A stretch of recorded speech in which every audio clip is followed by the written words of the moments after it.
Madagascar's culinary tapestry is a reflection of its history and environment. Among the many unique dishes that grace its tables, Zebu meat stands out as a cultural and gastronomic experience that encapsulates the island's essence. This is a Zebu, and it can be served in as many ways as you can imagine, from steaks to kebabs to meatballs and so much more. So in this video, I'm going to explore the bustling markets of Antananarivo, Madagascar to experience this strange and exotic meat, which is an ever-present reminder of the Zebu's significance in Malagasy culture.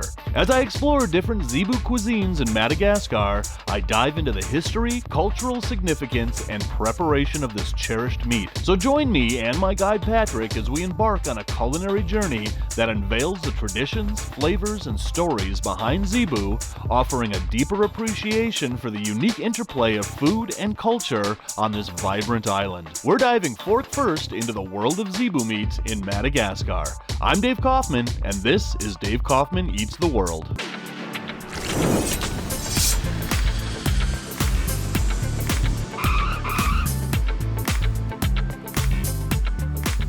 So, what exactly is a Zebu?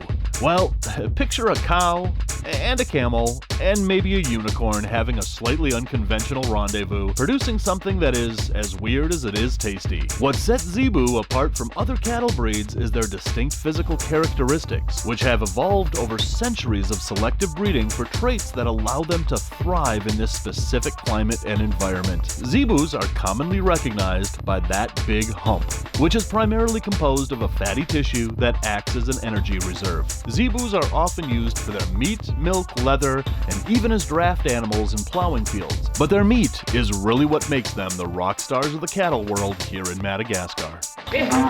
Oh, geez, time to go. Au revoir, Zebu. We begin our Zebu journey here in Madagascar by finding the perfect place to sample street food Zebu skewers. And we found a place that served so much more. It is a kind of noodle mixed with the carrots and Korean, we call this misao. It's a kind of Chinese food, but it's very well known all around Madagascar as a quick, fast food. Up in here, it's a kind of carrots mixed with paprika and also some other green vegetables. Looks like cabbage, maybe? Cabbage, carrots, and paprika. And paprika. Kind of salads. And that's Zebu meatballs? Okay, over here, it's a kind of just a simple noodles. French fries. French fries, yep, we all know those. Steak. Zebu steak. Yeah, and over here is some part of the the meat which is on the knee of the Zebu. So this is Zebu, like this is Zebu skin. Zebu skin, but the part from the knees, that one here. I see. They've got up here kind of hard-boiled eggs. And then the skewers that are being cooked right back over there, and chunk of bread. Okay. So now we're just waiting for our Zebu skewers. In this place, they make Zebu skewers by taking strips of bamboo, then impaling chunks of Zebu meat, onions, and green peppers, and then grilling them on an open fire. They are then battered with oil and cooked until they look delicious. But of course, the first thing we gotta do is try the Malagasy beer. So THB, 3 Horses Beer. I'm pretty smart, because there's 3 horses on there. Yeah, there is pills inside. Yeah, there's 3 horses on the label. It also says 3 Horses Beer. And I've deduced that that's what THB means. And you're drinking Gold Blanche over there? Yeah, over here. So, all right. And over here, it's written here, Swan Ferrantica, that's the Malagasy says to say cheers. Soy? Swan Ferrantica. Swan, okay, cheers. So, Sons of Anarchy, New York, and another word. Okay. Cheers, my friend. Cheers, man. Cheers.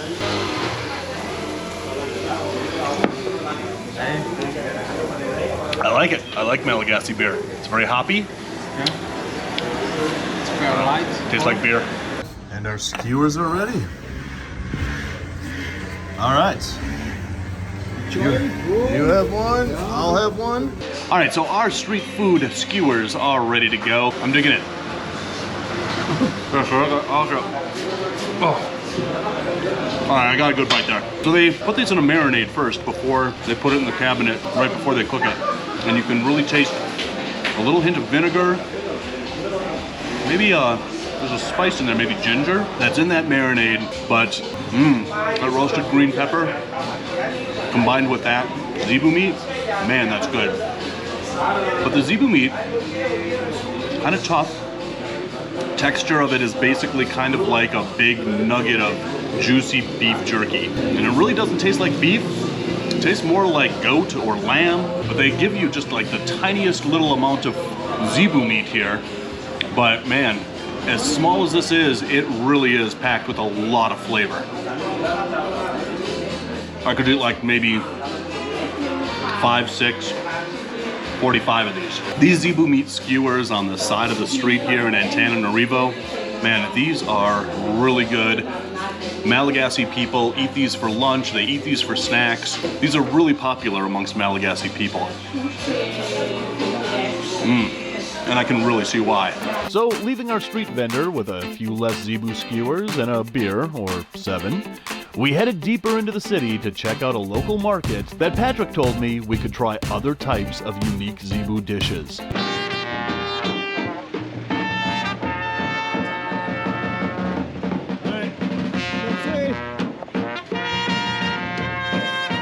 It was a bustling food market unlike anything I had ever seen. Small restaurants each served up their own rendition of Malagasy cuisine with their own recipes and their own flair. From chicken to fish and of course zebu. The people who work these lunch kitchens have been here, some of them for decades, dishing up platefuls of Malagasy goodness to possibly thousands of people every day. One of these little restaurants caught my eye because they had something that I really wanted to try here, and that is homemade zebu sausage. All right, we're gonna sit right here.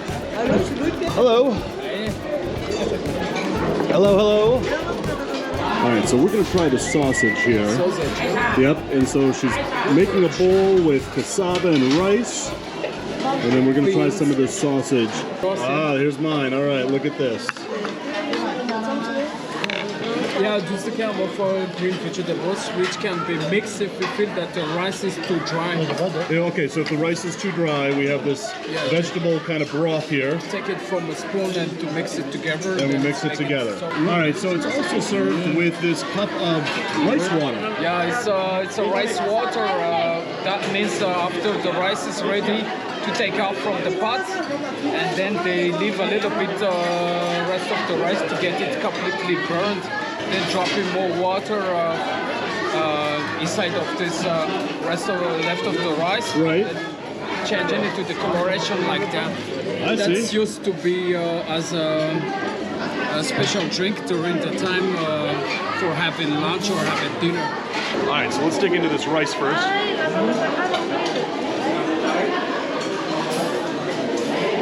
So, I've had rice all over the world. This is light and fluffy. It's almost like puffed rice. This is very different rice than I've had in Southeast Asia, other parts of Africa. It's light and it's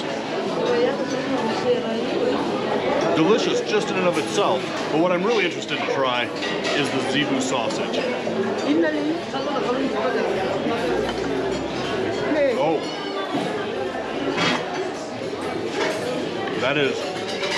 That has some flavor to it. That has a lot of personality to it. It's ground zebu meat, and they use the zebu intestines as a casing for the sausage. And you can see that it's just nice and meaty, and the fat from the intestines is making it nice and greasy. Oh, you can feel that grease on your lips. That is absolutely delightful. All right, so let's dig into some of these beans here.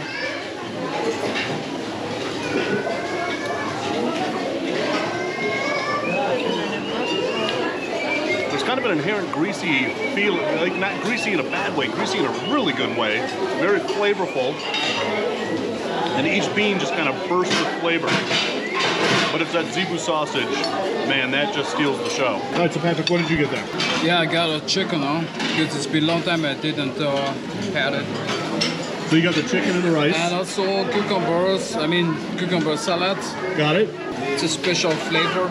All right, so I'm going to take a little bit of this soup and use the spoon. So these are leaves from sweet potatoes, and they have it in this broth. And what you do with this broth is you take a little spoonful and you just put it on your rice in case your rice is not flavorful enough or if it's too dry. So we're going to try this here.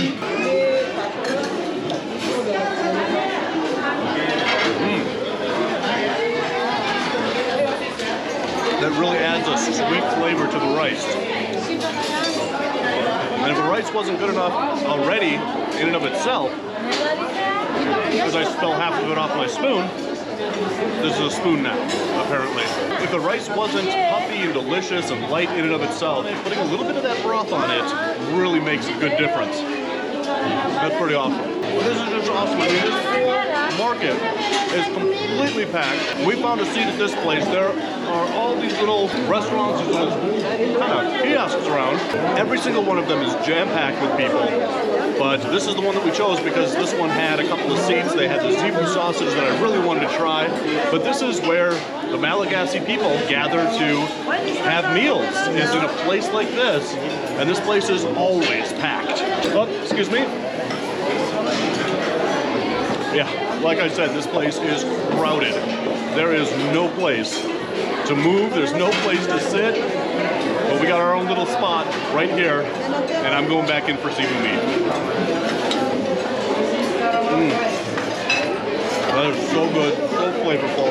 And if they used any other casing other than the Zebu intestine, for the casing of this sausage, it simply would not be as good. All the fats and the flavor of the intestine mix so perfectly with that meat.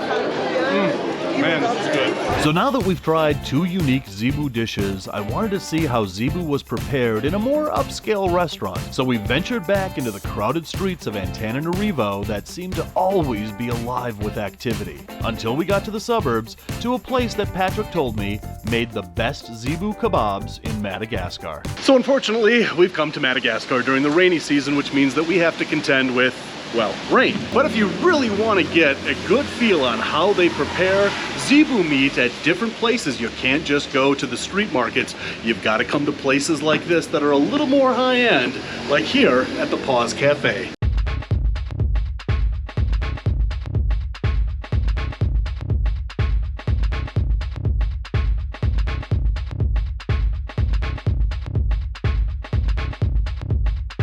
All right, so let's head into the kitchen back here and see how they're actually preparing Zebu skewers that we've ordered. I kind of hope they know we're coming back here. All right. Oh, look at this nice dark kitchen in here. So this is where we cook the Zebu. Yep. And I take it we cook the Zebu here. So this is the most minimalistic kitchen I've ever been in. It's just like a little back room in the back of the restaurant here. And there's a little burner over here with two burners. There's a little table over here for food prep. And then there's just a little sink over there, a couple of microwaves, and that's it. That's all there is in this kitchen. All right, so first we have to take the Zebu from the refrigerator, defrost it in the microwave.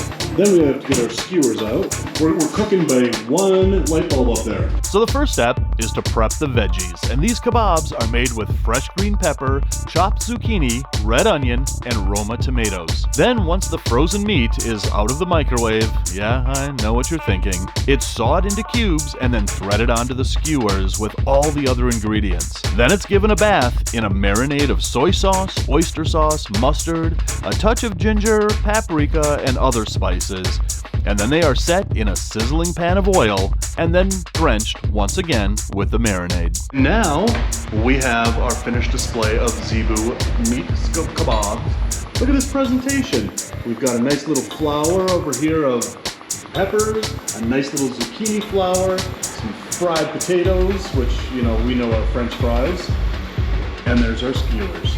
Let's eat. So this entire presentation is absolutely perfect, and after being in that kitchen, to see what came out of that minimalistic kitchen is absolutely amazing, and it almost makes you feel bad that you are about to destroy this presentation by deconstructing these skewers, but that's the whole point. We're gonna start with one here. Look at that, just falls right off, but look at how tender and juicy that Zebu meat is. All right, now that I've deconstructed this and completely destroyed this presentation, let's dig in and find out how this is. Oh man, is that good. It's so tender and so juicy and so flavorful. That soy sauce and oyster sauce and mustard marinade, you would think that that would be so overpowering, and it's not. It doesn't take away from the tenderness or the flavor of the meat, that Zebu meat, that flavor, that really distinctive flavor comes through and is not being shadowed by the marinade at all. And zebu meat doesn't taste like beef. You would think that an animal that looks like a cow, well, naturally the meat would taste like a cow, and it doesn't. It tastes more like goat meat or lamb meat. It's very tender, it's very juicy, and it's very flavorful. So zebu is native to Africa, but here in Madagascar, zebu meat is basically the meat that is eaten here in Madagascar. There's no cow, there's no beef here. It's all zebu meat. Yeah, the cows normally it's forbidden to kill because it produces more babies. Female zebu are illegal to kill? Yeah, it's illegal to kill because they produce baby, and the Malagasy people do not let that the female is going into the fields to help the people for hard working. I see, okay. So all zebu meat that's available for consumption, they're all the male zebus? Yeah, mostly male, yes. Okay, good to know. Good to know. And now do people drink zebu milk from the females? Yeah, exactly. Okay. It's also very useful for the local people, which is using kind of producing yogurt or cheese or anything made by the milk. But there certainly is a difference between having zebu meat in a cafe like this and having it in the street market. Both of them are good. This is just a little bit more tender, a little bit more juicy, cooked with a little bit more care, but it's very flavorful, very juicy. It just kind of is so unique to Madagascar. So if you're coming to Madagascar and you want to experience zebu meat, you have to try it in multiple different places. Try it in the street markets, try it in cafes like this. It is really such a flavorful, tender, and very unique meat.